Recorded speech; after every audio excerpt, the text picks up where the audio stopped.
Bonjour à toutes et à tous et bienvenue dans cette 15e édition de Passe l'Info. Cette semaine, dans l'actualité nationale, nous développerons un sujet sur les lobbies sionistes aux commandes de Marseille et de la censure de l'écrivain français Céline. Et dans l'actualité internationale, nous traiterons de l'Égypte, puis des démolitions d'habitations palestiniennes. Et après quelques brèves... Le saviez-vous sur Stéphane Hessel. Actualité nationale, mais à qui appartient Marseille ? La mairie de Marseille a annulé une conférence à laquelle devait participer Leïla Chahid, déléguée générale de l'autorité palestinienne auprès de l'Union européenne. Cette conférence devait se tenir à l'école des Beaux-Arts et porter sur l'écrivain français Jean Genet, mondialement reconnu et ardent défenseur de la cause palestinienne. La mairie de Marseille, afin de justifier cette annulation qui équivaut à de la censure, a évoqué l'impossibilité d'assurer dans des conditions optimales la sécurité d'une personne éminente, mais également de l'ensemble des étudiants et du personnel de l'école. Autrement dit, la mairie de Marseille et la police nationale ne peuvent assurer sur notre territoire la sécurité d'une diplomate, Madame Leïla Chahid, qui de surcroît a le rang d'ambassadeur. En quelques jours, c'est le deuxième cas important d'interdiction d'une manifestation culturelle à la demande du lobby sioniste ou par crainte de ses milices. Et décidément, le CRIF et ses amis s'activent. Serge Klarsfeld, le célèbre chasseur de nazis, dont le plus jeune a aujourd'hui plus de 90 ans, a exigé, et bien entendu obtenu, que le célèbre écrivain français Louis-Ferdinand Céline, décédé en 1961, soit rayé de la liste des célébrations nationales en 2011. Cette liste, établie par le ministère de la Culture, contient les noms de célébrités dont on souhaite se rappeler à l'occasion du 50e anniversaire de leur disparition. Médecin de profession, Louis-Ferdinand Céline est devenu dans les années 30 un grand écrivain immédiatement reconnu. Auteur français le plus traduit et diffusé dans le monde après Marcel Proust, il a écrit avant-guerre des pamphlets dits antisémites. Son attitude pendant la Seconde Guerre mondiale et son départ en Allemagne en 1944 lui ont valu des poursuites ainsi qu'une condamnation bénigne vers 1950.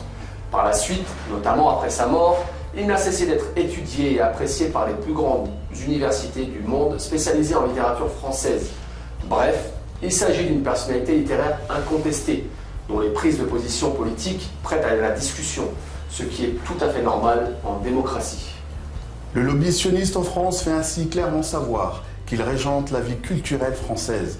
C'est donc lui qui doit décider des réunions autorisées ou pas et du calendrier des célébrations nationales. Bien entendu, dans le cas de Louis-Ferdinand Céline, le ministre de la Culture a obtempéré, puis s'est répandu en excuses auprès de Serge Klarsfeld et de ses amis du CRIF. Passons à l'actualité internationale avec comme gros titre « L'Égypte veut détrôner Pharaon ». Effectivement, au 7e jour des manifestations contre le régime du président Hosni Moubarak, les réactions internationales ne sont toujours pas à la hauteur de ce qui se passe en Égypte. Vendredi, la police massivement déployée dans les rues a violemment réprimé les manifestants, dont un bon nombre de journalistes. Aussitôt après les prières hebdomadaires de vendredi, des accrochages ont éclaté entre policiers et manifestants devant plusieurs mosquées du Caire. Toujours au Caire, des membres de la sécurité déguisés en civils ont agressé des journalistes de la chaîne Al Jazeera, Al Arabiya et d'autres télévisions locaux et étrangers. 4 journalistes français ont été arrêtés. Selon une source diplomatique, il s'agit de journalistes travaillant pour le journal du dimanche, le quotidien Le Figaro, l'agence photo SIPA et l'hebdomadaire Paris Match. Les manifestations contre le régime du président égyptien Hosni Moubarak s'étendaient à travers tout le Caire et dans d'autres régions du pays. Du nord au sud, l'image était similaire. La police tirait des balles caoutchoutées et des gaz lacrymogènes pour disperser des dizaines de milliers de manifestants. Certains imams de la ville ont appelé dans leur prêche à sortir dans la rue et à demander le changement. Au moins 20 membres des frères musulmans, première force d'opposition en Égypte, ont été arrêtés dans la nuit de jeudi à vendredi. Parmi les personnes arrêtées à leur domicile figurent 5 anciens députés. Et chez les voisins palestiniens, les démolitions d'habitations ont triplé en 2010. Le nombre d'habitations palestiniennes détruites par Israël en Cisjordanie occupée a triplé en 2010 par rapport à 2009, en particulier dans la vallée du Jourdain, a affirmé mercredi l'organisation israélienne de défense des droits de l'homme B'Tselem. Selon ses statistiques annuelles compilées par l'ONG, l'administration militaire israélienne a détruit 86 habitations. Ces démolitions ont privé de foyers 472 Palestiniens, dont 223 enfants. Le Bureau de coordination des affaires humanitaires de l'ONU fait état dans son dernier rapport de données très proches, alors que les membres de l'ONU ne s'en indignent même pas. On enchaîne avec quelques brèves. L'UMP dépose une loi pour supprimer le statut de la fonction publique à 80% des personnels.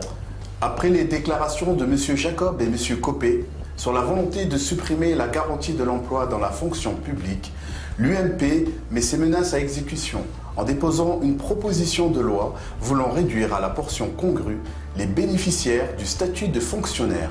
Cette proposition, consultable sur le site de l'Assemblée nationale, a été déposée le 13 janvier 2011 par M. Mancel, mentor de M. Vort dans les années 90. Israël appréhende les opérations de délégitimation. Beaucoup d'artistes et de personnalités sont en désaccord avec la politique d'Israël depuis ces derniers mois. Les Israéliens craignent que les réseaux sociaux utilisés par les pro-palestiniens et consultés par des millions d'internautes soient des instruments de pression redoutables, susceptibles de convaincre les artistes de ne pas se rendre en Israël pour délégitimer l'entité sioniste. L'État israélien blanchit. Le rapport de la commission d'enquête israélienne chargée d'analyser les aspects juridiques de l'attaque sur une flottille humanitaire au large de Gaza en mai 2010 devrait blanchir l'État sioniste, annonce dimanche dernier les médias israéliens. Et maintenant, revenons en Europe avec des vacances chez Adolf Hitler. Effectivement, des écrivains et des historiens britanniques ont décidé d'organiser un voyage au tarif plutôt élevé et au planning original sur l'idéologie hitlérienne, ainsi que la visite de monuments nazis. Les organisateurs ont assuré qu'ils contrôleront qu'il n'y ait pas de néo-nazis chez les candidats. Et comme à son habitude, une brève un peu insolite, avec le fisc et les maléfices en Roumanie.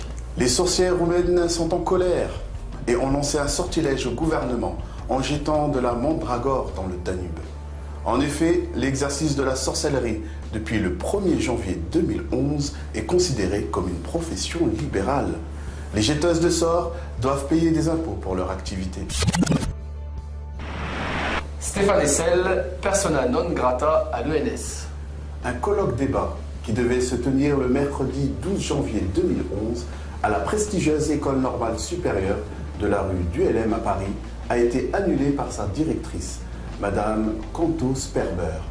L'annulation a été demandée par le CRIF, que certains appellent le Conseil représentatif d'Israël en France, et d'autres organisations sionistes.